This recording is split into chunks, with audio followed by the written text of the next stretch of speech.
चलिए बायो का चैप्टर देखते हैं। पादप अनुक्रमण। 3 क्वेश्चन है इसमें और 3 में से कोई एक एग्जाम में पूछा जा सकता है। बड़ा महत्वपूर्ण चैप्टर है और तीनों बड़े इंपॉर्टेंट क्वेश्चन इसके बनते हैं। पहला क्वेश्चन बनता है पादप अनुक्रमण किसे कहते हैं, यह कितने प्रकार का होता है। तो डेफिनेशन देखिए, याद करना पड़ेगी हमें। अनुक्रमण वह प्राकृतिक प्रक्रिया है जिसके द्वारा कोई क्षेत्र क्रमिक रूप से विभिन्न समूहों या जैविक समुदायों के द्वारा परिपूर्ण हो जाता है। परिभाषा जटिल है, याद करेंगे इसको ऐसी कैसी कि अनुक्रमण वह प्राकृतिक प्रक्रिया है जिसके द्वारा कोई क्षेत्र क्रमिक रूप से विभिन्न समूहों या जैविक समुदायों के द्वारा परिपूर्ण हो जाता है। देखिए मैं आपको समझा देता हूं। अनुक्रमण एक नेचुरल प्रोसेस है, एक प्राकृतिक प्रक्रिया है जिसमें क्या होता है, कोई क्षेत्र यानी कि किसी स्थान पर क्रमिक रूप से यानी सिस्टमेटिक रूप से पहले ये फिर ये फिर ये एक क्रम बना हुआ है, उसे अपन बोल रहे हैं क्रमिक रूप से विभिन्न समूहों या जैविक समुदायों के द्वारा परिपूर्ण हो जाता है। यानी किसी स्थान पर किसी क्षेत्र पर एक क्रमबद्ध तरीके से हम देखते हैं विभिन्न प्रकार की जीव जातियों की बड़े बड़े ग्रुप या समुदाय वहां पर एकत्रित हो जाते हैं या निर्मित हो जाते हैं। इस प्रक्रिया को पादप अनुक्रमण कहा जाता है। जैसे हम देखते हैं कि कोई खाली पड़ा हुआ एक पृथ्वी का भूभाग है, वहां पर धीरे धीरे धीरे धीरे एक क्रमबद्ध रूप से क्रमिक रूप से जैविक समुदायों का एक ग्रुप वहां पर इकट्ठा हो गया, अर्थात धीरे धीरे करके वहां पर मान लीजिए जंगल बन गया, एक खाली पड़ी हुई जगह पर एक जंगल निर्मित हो गया, तो ये एक प्रकार का पादप अनुक्रमण होगा। नेक्स्ट पार्ट अपन देखते हैं पादप अनुक्रमण के प्रकार। जो वर्गीकरण है पादप अनुक्रमण का वो 2 प्रकार से किया जा सकता है। पहला उत्पत्ति और विकास के आधार पर और दूसरा हम देखते हैं स्थल यानी स्थान के आधार पर।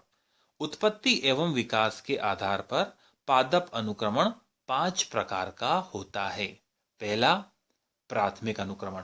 प्राथमिक अनुक्रमण से तात्पर्य हम देखते हैं कि जब कोई जैविक समुदाय किसी ऐसे क्षेत्र में विकसित हो जाए जहां पहले कभी कोई जैविक समुदाय नहीं था, इस प्रकार के अनुक्रमण को प्राथमिक अनुक्रमण कहते हैं। अर्थात किसी खाली पड़ी हुई जगह पर कोई बंजर भूमि और वहां धीरे धीरे मान लीजिए अपन देखें वनों का विकास हो जाए, तो उस प्रक्रिया को हम प्राथमिक अनुक्रमण कहते हैं।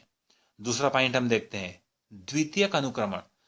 द्वितीयक अनुक्रमण से तात्पर्य है कि पहले भी वहां पर जैविक समुदाय थे लेकिन वो नष्ट हो गए। उस नष्ट हुई जगह पर वापस से जैविक समुदायों का निर्मित होना, यह प्रक्रिया कहलाती है द्वितीयक अनुक्रमण। जैसे मान लीजिए हम देख रहे हैं कोई जंगल है, वन है, उसमें आग लग गई तो सारे पेड़ पौधे वहां के नष्ट हो गए तो कुछ समय के बाद में क्रमिक रूप से वहां पर फिर से वनों का विकास प्रारंभ हो गया, तो यह प्रक्रिया कहलाती है द्वितीयक अनुक्रमण। फिर तीसरा और चौथा पॉइंट देखिए, ऑटोजेनिक या स्वतः, एलोजेनिक या पर। ऑटोजेनिक में स्वतः अनुक्रमण होता है, उसी स्थान की भौगोलिक कंडीशंस के प्रभाव से हम देखें कि कोई जैविक समुदाय वहां पर विकसित हो जाता है, इसे ऑटोजेनिक अनुक्रमण कहा जाता है।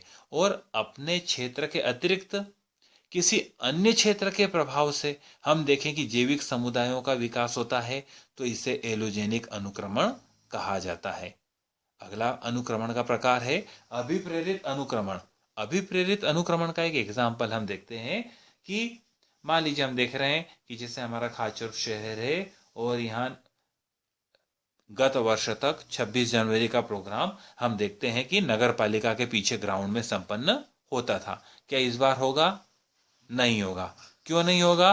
क्योंकि हम देखते कि वहां पर एक नया गार्डन विकसित हो गया, एक प्रकार के जैविक समुदायों का वहां पर ग्रुप उत्पन्न हो गया। तो इस प्रकार का जो अनुक्रमण है, इस प्रकार के अनुक्रमण को अभिप्रेरित अनुक्रमण कहते हैं। अर्थात ऐसा अनुक्रमण जो मनुष्य की इच्छाओं से निर्मित होता है, विकसित होता है, अभिप्रेरित अनुक्रमण कहलाता है। तो उत्पत्ति एवं विकास के आधार पर पादप अनुक्रमण, प्राथमिक अनुक्रमण, पहली बार अगर वहां पर हम देखें जैविक समुदाय का निर्माण होता है। तो द्वितीयक अनुक्रमण हम देखें कि जब एक बार का अनुक्रमण समाप्त हो गया, या ऐसा बोल सकते हैं हम कि एक बार के समुदाय समाप्त हो गए और दूसरी बार पुनः निर्मित हो गए, तो द्वितीयक अनुक्रमण है। ऑटोजेनिक अनुक्रमण अर्थात हम देखते हैं कि पर्यावरण के साथ क्रिया करके अपने पर्यावरण में परिवर्तन कर लेते हैं, जिसके कारण हम देखते हैं कि एक नए समुदाय का वहां पर प्रतिस्थापन हो जाता है। इसे ऑटोजेनिक या स्वतः अनुक्रमण कहा जाता है। एलोजेनिक के अंतर्गत हम देखते हैं कि किसी स्थान पर उपस्थित समुदाय का प्रतिस्थापन उस स्थान पर उपस्थित जीवों के बजाय अन्य दशाओं या परिस्थितियों के कारण होता है। इसे एलोजेनिक अनुक्रमण कहा जाता है। और अभिप्रेरित के अंतर्गत हम देखते हैं मनुष्य की इच्छाओं के अनुरूप अनुक्रमण होता है। अगला अनुक्रमण का प्रकार देखते हैं, हम क्लासिफिकेशन देखते हैं स्थल के आधार पर। स्थल के आधार पर हम देखते हैं कि अनुक्रमण दो प्रकार का होता है, जलक्रमक और मरुक्रमक। दोनों अलग से भी महत्वपूर्ण प्रश्न बन जाते हैं। जलक्रमक अर्थात यहां पर हम देखते हैं कि किसी वाटर बॉडी, कोई भी जलाशय है, तालाब है, पोंड है, नदी है, वहां पर हम देखें कि जैविक समुदाय का विकसित हो जाना, इसे हम बोलेंगे जलक्रमक। एक क्रमिक रूप से विकास की प्रक्रिया वहां पर संपन्न होती है। और दूसरा है मरुक्रमक। मरुक्रमक से तात्पर्य ये निकलता है कि अनुक्रमण का उस स्थान पर होना जहां पर पहले कोई जैविक समुदाय नहीं था। सूखी खुली चट्टान पर हम देखें यदि जीवों का विकास वहां पर होता है, समुदाय का विकास अगर वहां पर होता है, तो उसे मरुक्रमक कहा जाता है। तो स्थल के आधार पर अनुक्रमण के दो प्रकार, एक जलक्रमक और दूसरा मरुक्रमक। तो ये पूरा क्वेश्चन हमारा होता है कि पादप अनुक्रमण किसे कहते हैं, यह कितने प्रकार का होता है। इसमें इन सारी चीजों का अपने को वर्णन करना पड़ेगा। पहले हमने बतला दिया कि उत्पत्ति एवं विकास के आधार पर प्राथमिक, द्वितीयक, ऑटोजेनिक, एलोजेनिक और अभिप्रेरित।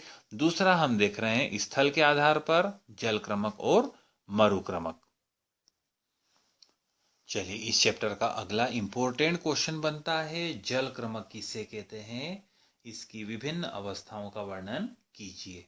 तो अभी हमने देखा था कि स्थल के आधार पर अनुक्रमण दो प्रकार का होता है, जलक्रमक और मरुक्रमक।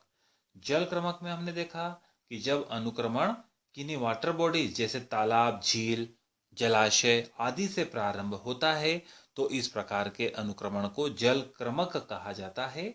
इस क्रमिक प्रक्रिया में हम देखते हैं कि जलाशय के मध्य हिस्से से प्रक्रियाएं प्रारंभ होती है और धीरे धीरे वहां का पानी हम देखते हैं कि शैलो या उथला होता जाता है और धीरे धीरे वह दलदल के रूप में बदलता है और अंत में हम देखते हैं कि कठोर भूमि का रूप ले लेता है, जिस पर बड़े बड़े विशाल वृक्ष निर्मित हो जाते हैं। तो जलक्रमक की विभिन्न अवस्थाएं अर्थात तालाब पर हम देखते हैं कि वनों का विकास हो जाना, वनों का विकसित हो जाना, एक क्रमबद्ध प्रक्रिया के द्वारा ये प्रक्रियाएं संपन्न होती है। तो जलक्रमक का ये डायग्राम हम देख रहे हैं। इस डायग्राम में हम देख रहे हैं 1 2 3 4 5 6 7 7 अवस्थाएं, जिनके द्वारा हम देखते हैं कि जलक्रमक की विभिन्न अवस्थाएं परिपूर्ण होती है। और चरम अवस्था या वृक्ष या वन अवस्था हम देखते हैं कि हमारे सामने आती है। पहली स्थिति हम देख रहे हैं पादप प्लावक अवस्था या फाइटोप्लैंक्टन अवस्था। हम देखते हैं कि जलाशयों में ब्लू ग्रीन एल्गी, हरे शैवाल, डाई एटम्स, बैक्टीरिया आदि तैरती हुई संरचनाओं के रूप में पाए जाते हैं।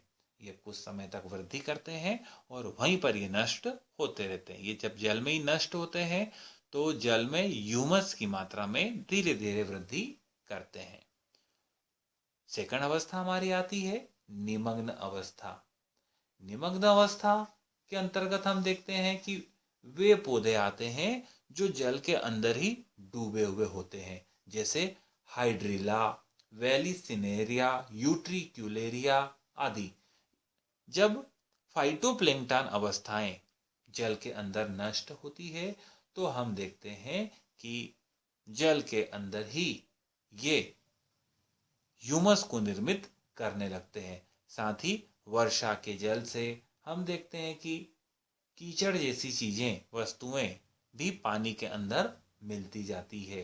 फलस्वरूप ये जो पौधे हैं जो निमग्न अवस्था में होते हैं, अर्थात जल के अंदर ही जो उगते हैं, ये वहां पर भली भांति प्रकार से विकसित हो जाते हैं। तो पहली अवस्था फाइटोप्लैंक्टन, दूसरी जल निमग्न या निमग्न अवस्था, तीसरी हम देखते हैं प्लावन अवस्था। धीरे धीरे जब जलाशय की गहराई कम होने लगती है, पानी छिछला होने लगता है, तो हम देखते हैं कुछ ऐसे पौधे विकसित हो जाते हैं जिनमें राइजोम पाया जाता है। इसके अतिरिक्त जड़ युक्त प्लावी पौधे, तैरने वाले पौधे जैसे निम्फिया, ट्रापा, एजोला आदि भी वृद्धि करने लगते हैं। जब ये पौधे वृद्धि करते हैं, ये पौधे जब वृद्धि करते हैं तो हम देख रहे हैं कि ये सतह के ऊपर आ गए हैं। सतह के ऊपर आ गए हैं तो जल निमग्न पौधों को प्रकाश नहीं मिल पाता, और जब जल निमग्न पौधों को प्रकाश नहीं मिल पाता है तो हम देखते हैं कि ये धीरे धीरे समाप्त होने लगते हैं। इनके समाप्त होने से हम देखते हैं कि पानी के अंदर और अधिक मात्रा में कीचड़ और ह्यूमस का निर्माण होने लगता है। चौथी अवस्था हम देखते हैं रीड स्वंप अवस्था। रीड स्वंप अवस्था अर्थात ये एक प्रकार के उभयचर पौधे होते हैं। जिस प्रकार मेंढक उभयचर होता है, पानी और जमीन दोनों पर रह सकता है, उसी प्रकार हम देखते हैं रीड स्वंप अवस्था। इस अवस्था का निर्माण हम देखते हैं कि प्लावन अवस्था के नष्ट होने से होता है। कुछ ऐसे पौधे विकसित हो जाते हैं जिनकी जड़ें तो हम देखते हैं कि तालाब के पानी में, छिछले पानी में रहती है, किंतु ये पौधे पानी की सतह के ऊपर आकर के वृद्धि करते हैं, अर्थात इनमें प्रकाश संश्लेषण होने लगता है। टाइफा, सेजिटेरिया आदि हम देखते हैं कि ये इस कैटेगरी को अर्थात रीड स्वंप अवस्था को बिलोंग करने वाले पौधे होते हैं। अगली अवस्था हम देखते हैं सेज मीडो अवस्था। पांचवी अवस्था है सेज मीडो अवस्था। साइप्रेसी तथा ग्रेमिनिकुल के कुछ पौधे ऐसे होते हैं जो शुष्क होती मिट्टी में, अपन ने देखा पहले वाली अवस्था एम्फीबियन अवस्था थी, ये पौधे जल का वाष्पोत्सर्जन के रूप में हास भी कर रहे हैं, नष्ट भी कर रहे हैं। फलस्वरूप हम देखते हैं कि जो भूमि होती है वो लगभग कड़क होने लगती है, शुष्क होने लगती है। तो इसमें अब हम देखते हैं जो पौधे विकसित होते हैं वो सेज मीडो अवस्था को व्यक्त करते हैं। साइपेरस, जुंकस, कैरेक्स आदि इस अवस्था के पौधे होते हैं। सिक्स या छठी अवस्था हम देखते हैं वुडलैंड अवस्था। प्रथम 5 अवस्थाओं के बाद में जो भूमि रहती है वो लगभग कठोर हो चुकी होती है और उसके ऊपर छोटी ऊंचाई के झाड़ीनुमा पौधे विकसित होने लगते हैं। इन पौधों में सेलिक्स, पापुलस, अल्मस आदि मुख्य पौधे होते हैं। अंतिम अवस्था वन अवस्था, इसे चरम अवस्था भी कहा जाता है। इसमें शुष्क भूमि पर बड़े बड़े वृक्ष जैसे अल्मस, एसर आदि निर्मित हो जाते हैं और ये वनों को निर्मित करते हैं। इस प्रकार जल क्रमक के अंतर्गत 7 अवस्थाएं आती हैं जिनके नाम लिख करके हमें पैराग्राफ देना पड़ेंगे। पहली अवस्था हमने देखी जल के अंदर रहने वाले बहुत अत्यंत छोटे पौधे जिन्हें हमने फाइटोप्लैंक्टन कहा है। मुख्य ब्लू ग्रीन एल्गी इसके अंतर्गत आ रहे हैं। फिर जल निमग्न पौधे, हाइड्रिला इसके अंतर्गत आता है। फिर प्लावन अवस्था, इसके अंतर्गत निम्फिया पौधा आता है। फिर रीड स्वंप अवस्था अर्थात उभयचर वाले पौधे, टाइफा इसके अंतर्गत आता है। जड़ विकसित होती है छिछले पानी में, दलदली में, और पानी के ऊपर निकल करके प्रकाश संश्लेषण करते हैं। नेक्स्ट अवस्था आती है जिस अपन बोलते हैं सेज मीडो अवस्था की लगभग शुष्क होती भूमि पर हम देखते हैं कि इन पौधों का विकास होता है। वुडलैंड अवस्था, भूमि लगभग कठोर हो चुकी होती है जिस पर झाड़ीनुमा पौधे विकसित होते हैं। और अंतिम अवस्था होती है वन अवस्था, जिसमें हम देखते हैं कि कठोर होती हुई भूमि पर बड़े बड़े वृक्ष उत्पन्न हो जाते हैं। तो बड़ा महत्वपूर्ण प्रश्न, जल क्रमक क्या है, इसकी विभिन्न अवस्थाओं का वर्णन कीजिए। तो हम देखते जा रहे हैं कि ये पानी के अंदर ये ह्यूमस की मात्रा बढ़ती जा रही है। पानी की गहराई धीरे धीरे धीरे धीरे ह्यूमस जमा होने के कारण, पेड़ पौधों की मृत्यु होने के कारण कार्बनिक पदार्थों की मात्रा बढ़ने से कम होती जाती है। अंत में वह शुष्क भूमि में परिवर्तित हो जाती है। चलिए इस चैप्टर का तीसरा क्वेश्चन देखते हैं हम। जल क्रमक के ही समान यह भी बड़ा महत्वपूर्ण क्वेश्चन है। मरुक्रमक क्या है, इसकी विभिन्न अवस्थाओं का वर्णन कीजिए। तो मरुक्रमक में हमने देखा कि नग्न चट्टान, खाली पड़ी हुई चट्टान पर जैविक समुदाय अर्थात वनों का, पेड़ पौधों का विकसित होना मरुक्रमक कहलाता है। मरुक्रमक में हम देखते हैं कि 6 अवस्थाएं आती हैं। सबसे पहली अवस्था हम देख रहे हैं क्रस्टोज लाइकेन अवस्था। नग्न चट्टानों पर हम देखते हैं कि प्रकीर्णन के द्वारा क्रस्टोज लाइकेन विकसित होना प्रारंभ करती है।